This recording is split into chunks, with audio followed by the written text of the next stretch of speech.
Iran ने हमलों का दायरा बढ़ा दिया है और ईरान अब सिर्फ तल अवीव पर हमले नहीं कर रहा है, ईरान सिर्फ हैफा या मशरिकी यरूशलेम पर हमले नहीं कर रहा है, बल्कि ईरान का दायरा अब बढ़ चुका है। डिमोना शहर को निशाना बनाया गया ईरान की तरफ से, अराद शहर को निशाना बनाया गया, हैफा पर लगातार वो हमले कर रहा है। और इसके अलावा अरब आबाद जो शहर है, जुनूबी जो इलाका है इसराइल का, वहां पर निशाना अब साधा है। यानी शुमाल से लेकर जुनूब तक और इसके अलावा नॉर्थ से लेकर साउथ तक जितने भी इलाके हैं, यानी पूरा का पूरा मशरिक़ वुस्ता तो जल ही रहा था, लेकिन अब ईरान के टारगेट पर सिर्फ इजराइल नहीं या सिर्फ मिडिल ईस्ट नहीं, बल्कि अब अमेरिका के जितने एयरबेस हैं और जिस तरह से डियागो गार्सिया तक अब इस जंग की धमक पहुंच चुकी है।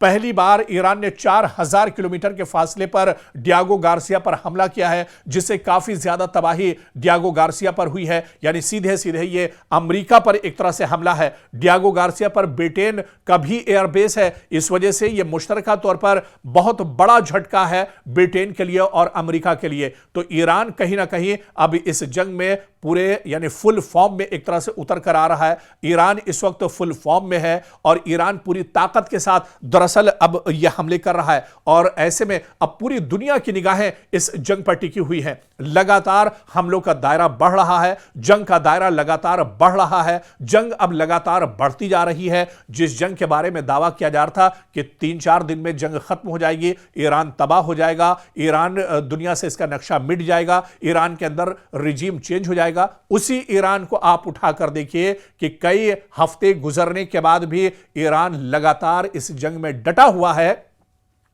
बल्कि सिर्फ ईरान डटा हुआ नहीं है, बल्कि हर रोज हर दिन गुजरने के साथ ईरान और ज्यादा खौफनाक होता जा रहा है। ईरान के हमलों में शिद्दत आती जा रही है, ईरान जंग का दायरा लगातार बढ़ाता जा रहा है। यानी एक तरफ सिर्फ ईरान है और दूसरी तरफ अमेरिका और इजराइल जैसे सुपर पावर है। और इसके अलावा यूरोप की जो बड़ी ताकतें, यूरोप के जो बड़े मुल्क हैं, वो भी अब कहीं ना कहीं अमेरिका के साथ खड़े हैं। लेकिन ईरान अभी भी दबने के लिए एक तरह से तैयार नहीं है। हालांकि जंग के दूसरे रुख को अगर देखा जाए, ऐसा नहीं कि इस जंग में ईरान का नुकसान नहीं हो रहा है, ईरान को बहुत बड़े पैमाने पर इस जंग में नुकसान हो रहा है। ईरान में आम लोगों का कत्लेआम एक तरह से किया जा रहा है, जिस तरह से इजराइल और अमेरिका आम शहरियों को टारगेट कर रहा है। लगातार अस्पताल और इसी तरह से जो स्कूल हैं, उन्हें इजराइल और अमेरिका निशाना बना रहे हैं। आईडीएफ ने खुद इस बात को माना है कि अस्पताल पर उसके जरिए से हमला किया गया है। इससे पहले अमेरिका ने इस बात को माना था कि ईरान के अंदर एक बड़ा लड़कियों का स्कूल था, जहां पर